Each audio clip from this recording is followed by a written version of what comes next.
Hello everybody and welcome back to NCAA 2004 in the Alabama Crimson Tide Dynasty mode. We are taking on the Arkansas Razorbacks once again. A rivalry, I don't even know if it's really considered a rivalry. I guess it is in our series because of, the history that we now have between these two teams. The fact that Arkansas is really the only other team in the SEC outside of maybe Tennessee that's been worth really talking about and watching for the entirety of this series. The rest of the SEC has been in transition or just been outright bad throughout all of the 11 seasons that we've now been doing of this. And Arkansas and Tennessee have really been the only teams that have just kept consistent good teams together.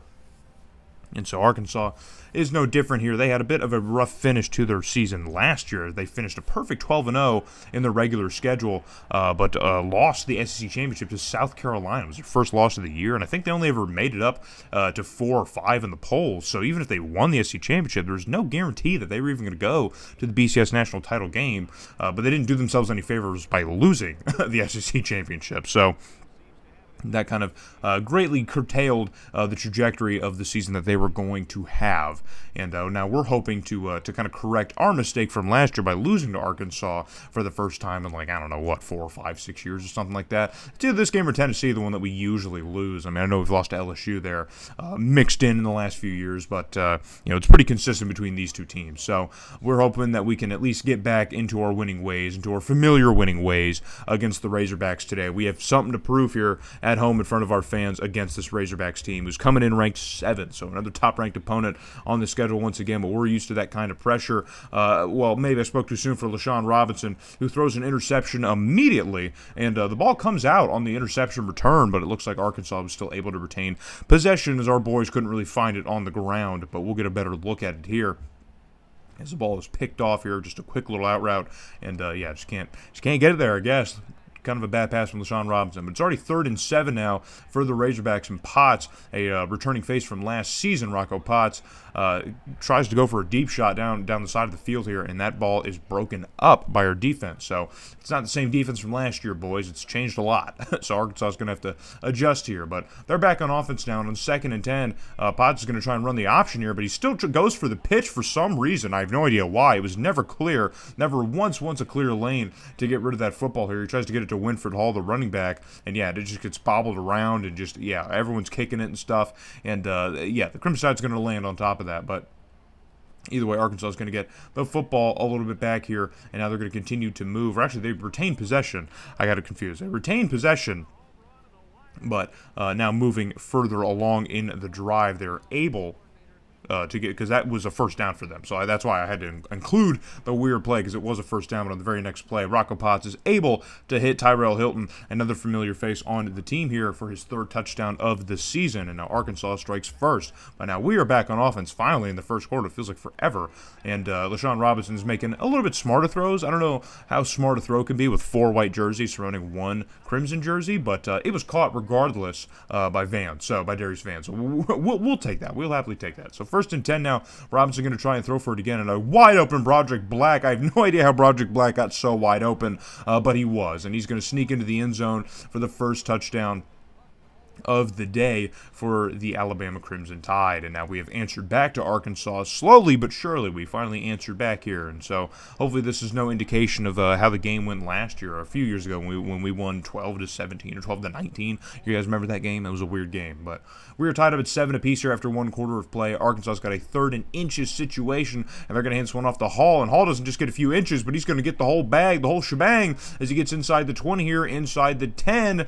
and someone trying to take a wide berth to make the tackle, but it's not going to happen, as Fabian Schmidt thought he could come from coast to coast and maybe make a play, but it's not going to happen. And Winford Hall here, the running back. So Arkansas's got a weird running back situation. They've got 290-something overall running backs, and both of them rushed for over 1,000 yards last year, including Winford Hall, and 12 touchdowns he had last year. But it looks like Winford Hall is the primary starter now, at least in this season, as he gets himself his 5th touchdown of the year, and it's a beauty of a touchdown. So 14-7 is the score, and now our beautiful running back, Jamil Nichols, is going to try and make something happen. Double spin move, get him out in open space, and no way he's going to take this to the house. And he is. He makes it a house call. How on earth did he manage to do that, man? How on earth?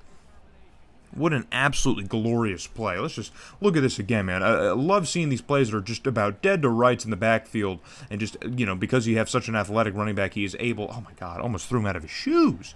He is able to turn him into something like this. A beautiful, beautiful play from Jamil Nichols, getting only his 3rd touchdown of the season. So got a little bit of ground to cover to match last year's production. But we are all tied up at 14 apiece, and Arkansas is back on the attack once again. Potts able to fire this one off quickly here, and that pass is going to be completed by A.J. Jones, one of the seniors here who hasn't done much in his career at Arkansas. I think he's not really a primary starter for the Razorbacks, but he is this season, given some graduations they probably had last year. So, and now Rocco Potts wants to run for it himself here, and he's going to get absolutely hammered.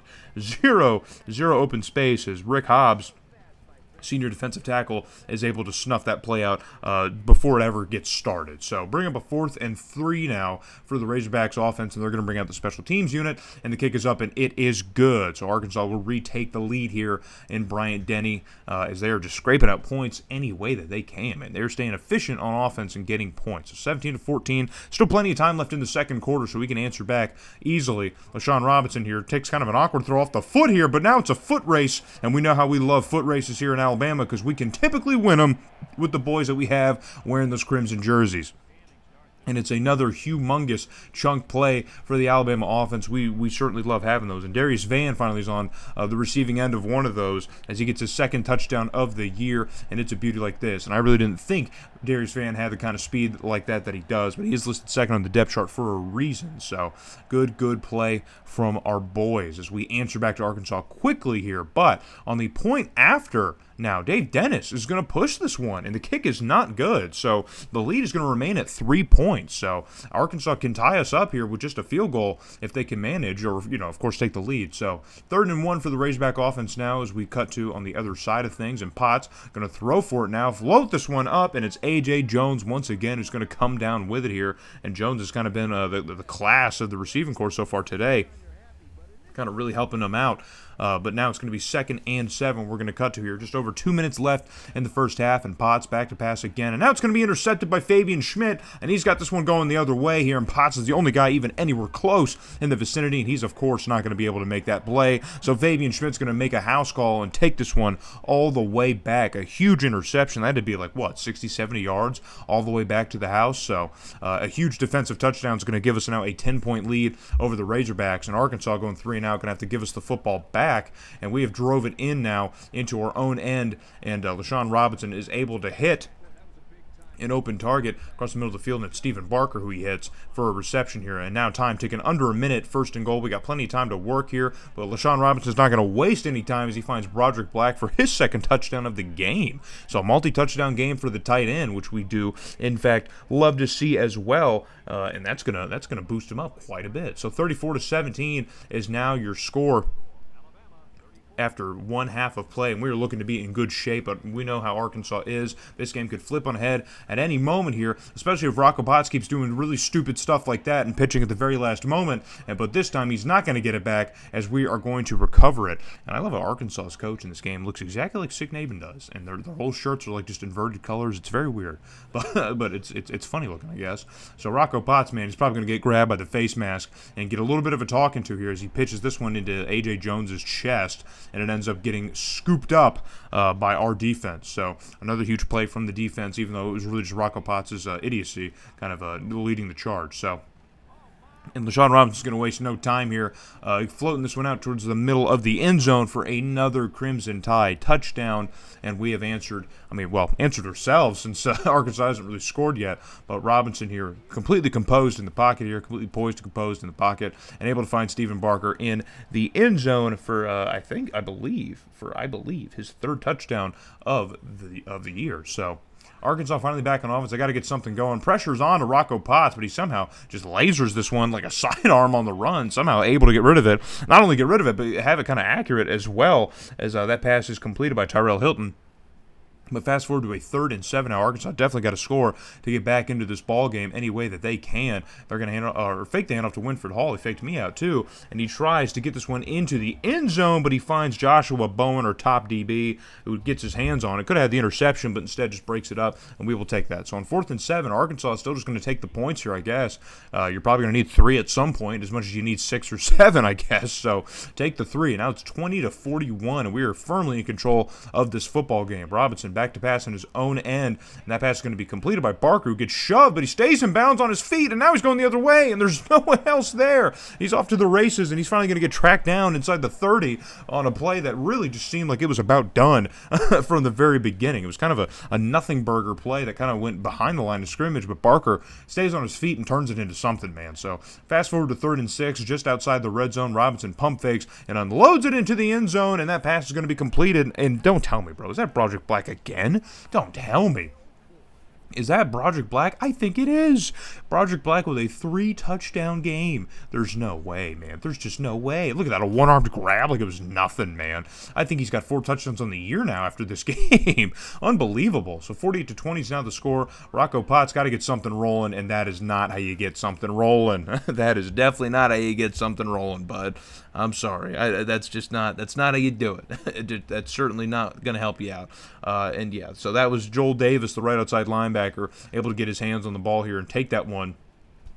It looked like it might have been from Winford Hall, but managed to take it. So 3rd and 1 here at the Arkansas 19. LaShawn Robinson, they send a lot of pressure here, but it's picked up very nicely by our offensive line. Even Jamil Nichols getting in there, laying down some blocks, and LaShawn Robinson's able to make a clear throw, this time to the backup tight end. It's not even Lenny Horner. I think it's even further down the roster than that. So no, it is Lenny Horner. So yeah, Lenny Horner was able to make the catch here. I thought Lenny Horner was 86, but he's not. So Lenny Horner makes the catch here, and now we've got the backups in, if you can believe it, man. We've got the backups in, and Dre Gates, the backup quarterback, is going to hand this one off to Lionel Blackman, the sophomore, who's going to get into the end zone for another Alabama touchdown, and we are just not quite finished, man.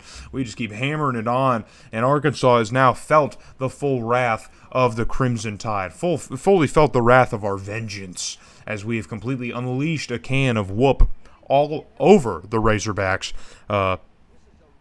fully paying them back in full, and then some, maybe some interest even, for what happened last season. So that's a huge win, a humongous win. And as we talked a lot last season at length about how this game is pretty much like the decisive factor in the Western Division of the SEC at this point. So because Arkansas is really the only team that really threatens, and if they manage, to beat us, then they pretty much punch their ticket unless LSU decides to have a decent year, which they rarely do. So even if we lose to Tennessee now, Arkansas is going to probably need a lot to go their way to jump us in SEC play. We'd have to lose another game at some point as well, because we now hold that tiebreaker over the Razorbacks. So we put ourselves in pretty good position to make it back to the SEC Championship after missing out last season, but we knew that we probably would. But yeah, Broderick Black, 3 touchdowns, man. What a great day for him. What a great day for the boy. We love to see it, man. We absolutely love to see it. So we're going to head back to the hub now. We fast forward through a few weeks here that don't really mean much. Pick up big wins against Georgia, UConn, and Ole Miss. And of course, and I mentioned, I think, at the end of the Oklahoma State video that we might be seeing Tennessee again, and we are. So Tennessee now 15th in the country here, somehow behind number 12 Arkansas with a loss. I don't know, don't get it. But we are also number 1 in the country, and that is because Notre Dame lost to South Carolina in our conference. So the reigning number 1 here, reigning national champions, lose finally to South Carolina and drop all the way to 7th. And then Ohio State, who was 2nd in the country, they lose to Iowa. So I was gonna drop the Buckeyes all the way down to 10th. From number 2 in the country. So now we are the sole holders of the number 1 spot in the country with USC and TCU behind us. We will see how long that holds, but it probably will not hold for long. We'll probably see quite a bit of turnover in the final few weeks of the season, which we were kind of winding down to in year number 11. But we have to get through the Volunteers next. So hope to see you guys back in Alabama here when we play Tennessee, the Volunteers.